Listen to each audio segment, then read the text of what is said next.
Durante la época del Barroco, en Inglaterra, encontramos dos principales compositores. Händel, que nació en 1685, tenía 8 hermanos y murió en la edad de 74 años, y Purcell, que nació en 1659 y murió en 1695. Y su semiópera más famosa fue La Reina India.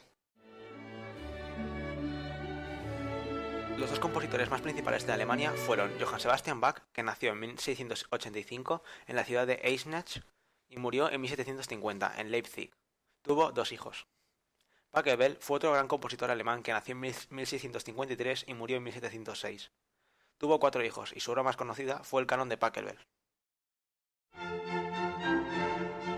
Vivaldi fue el compositor más conocido en Italia, conocido por varias de sus obras como las Cuatro Estaciones, entre otras.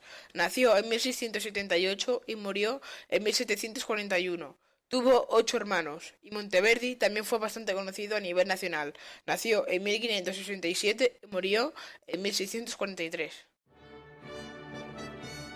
Los tres últimos compositores son Lully, Charpentier y Rameau. Eran compositores franceses conocidos durante la época del Barroco.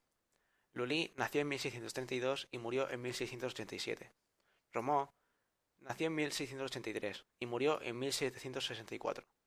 Y Charpentier nació en 1643 y murió en 1704.